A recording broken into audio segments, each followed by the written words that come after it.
Hello, ladies and gentlemen, and welcome to something very different, all things considered. I don't think I've done a video like this before, or if I have, it must be a very long time ago. So, what are we doing today? Well, we're going to talk about an anime, because I wanted to. So, this is part of me just getting back into anime, and what did I decide that would be my first anime that I binge watched in probably 2 years or something? Well, I went for the helpful fox Senko San. And goodness gracious, I'll probably mispronounce this. Sawayaki Kitsune no Senko San. If you want to hear that pronounced correctly, probably go to Gaijin Guba, who has multiple videos, I believe, on this anime that are well worth watching. Now, quick layout thing about this. I've got just a text document with some notes that I'm gonna use. I don't got a script because I don't do scripts apparently, but we're going to go through this in growing degrees of spoilers, and I'm gonna warn you when we get more and more spoilery for those who don't like that. If you want to know right now, you can check out my anime list, I think. I'm probably gonna put a link in the description to that, where you can see what I rated this as. But if you want to know all my thoughts, then come along. Let's go first to non-spoiler stuff. So, this anime is 12 episodes of around 23 minutes each, which totals to about 4.5 hours of watch time. Now, this includes intro, outro, and is just a rough estimation. I believe I base it on episode 1 is about 23 minutes, maybe a little bit less, a little bit more. So, it adds up to about 4.6 hours. I watched the dub of this, and as far as I can tell, the dub is by Funimation.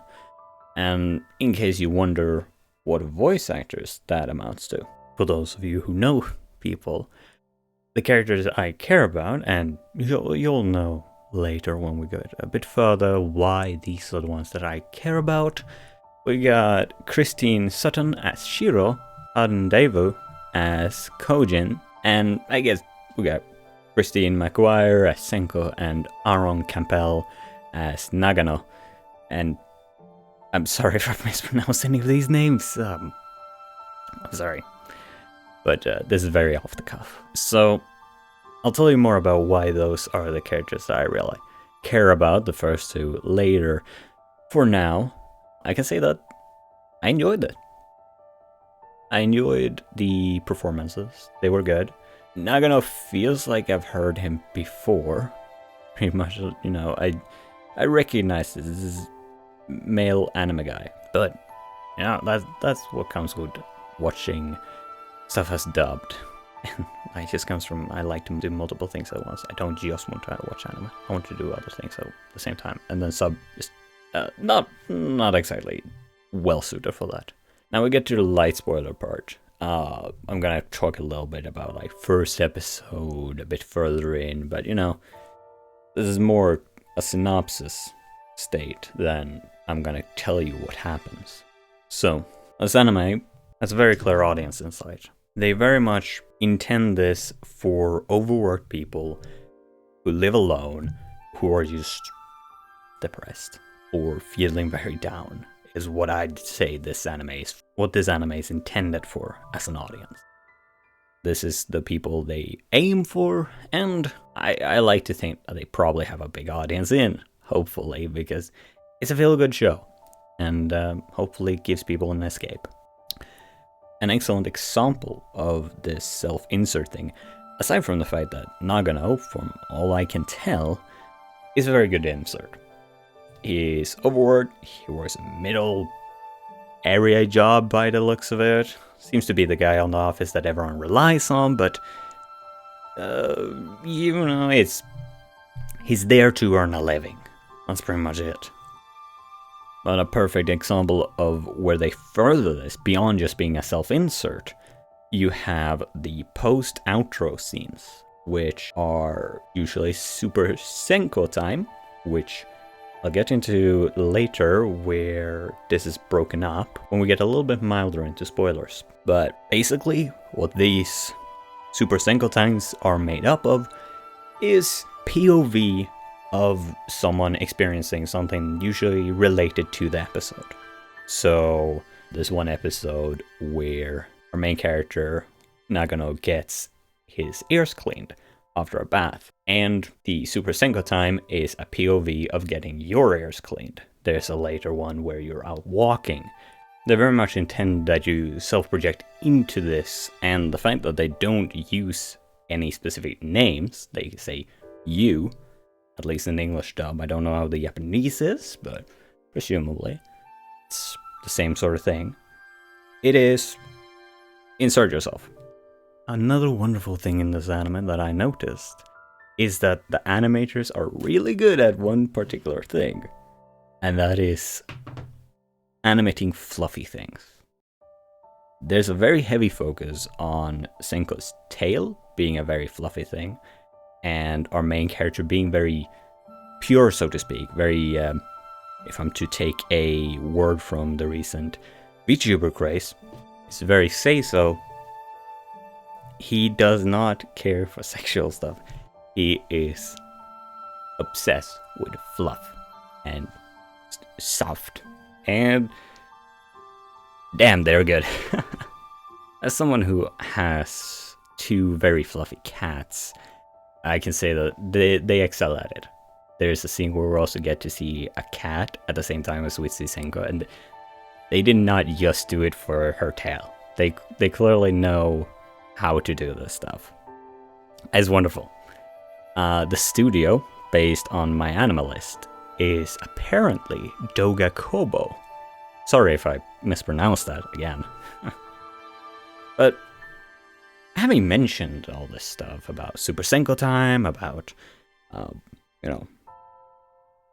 fluff, and the fact that our main character is obsessed with it, we're gonna transfer into mild spoiler territory. Here's where I'm gonna talk more about specific episodes that I enjoyed, elements in episodes, characters introduced along the way, that sort of stuff. So now we're entering this area, the mild spoiler zone. First of all, let's mention characters that are introduced. Shiro and Kojin.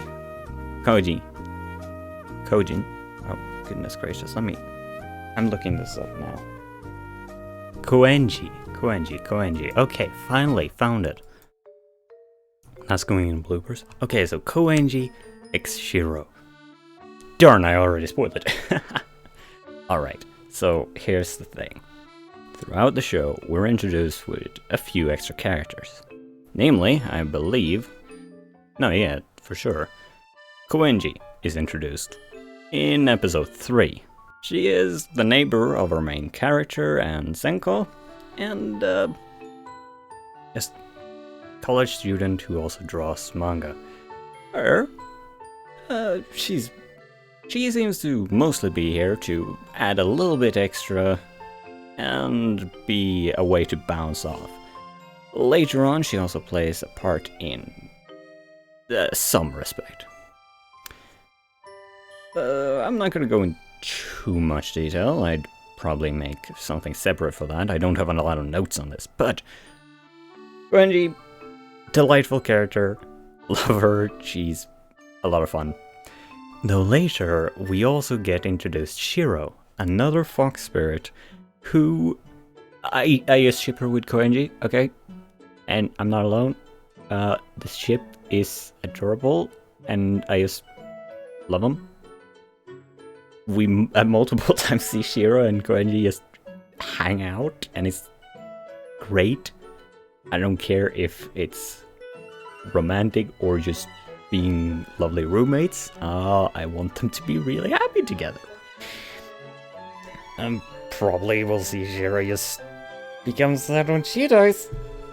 That would be. Oh, I could write that. Oh no. Oh no, that's oh no, I could do that. Alright, potential fanfic aside. I crave this ship It's wonderful. And Shiro and Koenji just bounce off real well. And to the fact that Koenji doesn't realize that these are actual fox spirit, and Shiro doesn't give a darn about keeping it secret. Even though she admits that Wendy thinks she's a cosplayer too. Besides that's my spoiler area. Aside from the fact that we do get, other than Super Senko time, we do get a Super Shiro time. But let's transition into the just straight up spoiler zone. And here I thought I would just write down small dotted notes, right?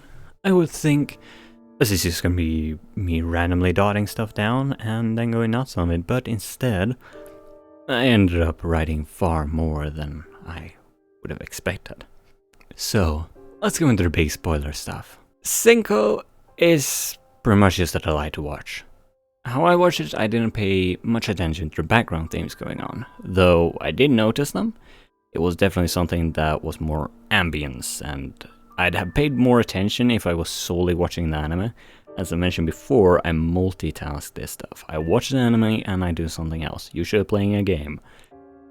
These themes are mostly visions back to both young Nagano and a ancestor, from what we can tell, meeting with Senko, which is just there, it's in the background, you will see it, be in there.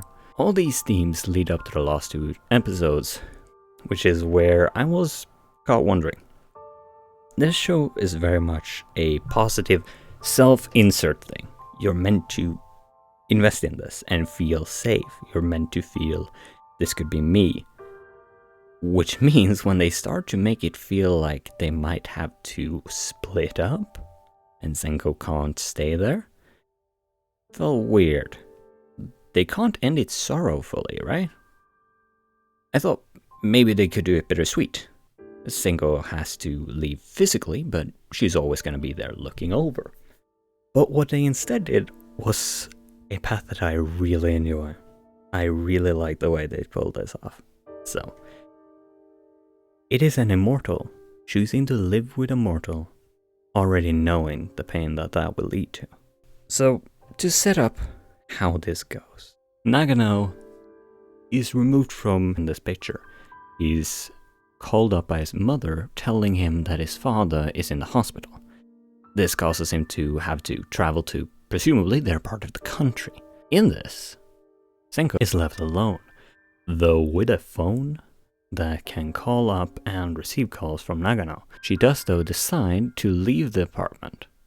You get to see how she closes all the lights. She leaves it very much dim, with the phone left on the table. Well, she has a package on her back.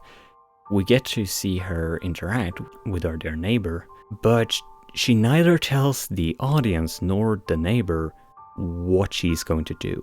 She says she'll only be out for a little while, and you start to get worried, especially as this is the second to last episode, and we don't get Super Senko time, we get Super Sora time. Now, Sora is a character I could probably make an entire different video on.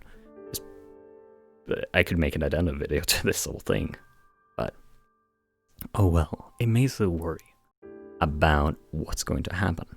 In the last episode, we get ourselves a gut punch as we're concerned. We get Nanago coming back, talking with his neighbor, concerned, wondering, worried, where is she?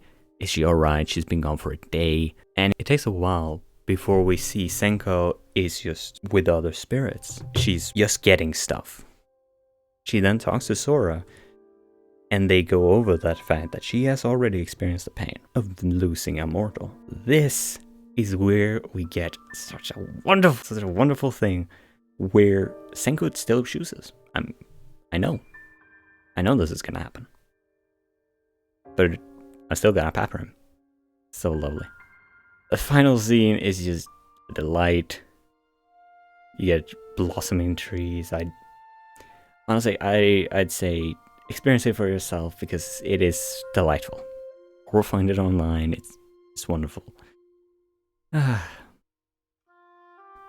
All is well. So, all in all, I'd honestly love to see a season 2 of this if they ever make one.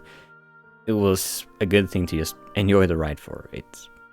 I often felt called out, granted, by both characters that overwork or unhealthy habits, or simply wanting to help someone but not always knowing the best way to do so. I give the helpful fox Senko San a 7 out of 10. That's my judgment of it. Well worth the watch. Now, I'm not sure what I'm gonna watch next, or if I'm gonna review that, but I'm gonna sit down and edit this stuff. So, until next time, stay safe. And smile. You look far better with it on, and it might brighten someone else's day. Also, it's just straight up healthy, so, keep up. You can do this. Also, quick addendum, this is right after I finished recording the main thing. During this whole review, I've been listening to Chill Out, which is from the OST of this show. The background music is really good. Just wanted to add that. Now for bloopers, probably.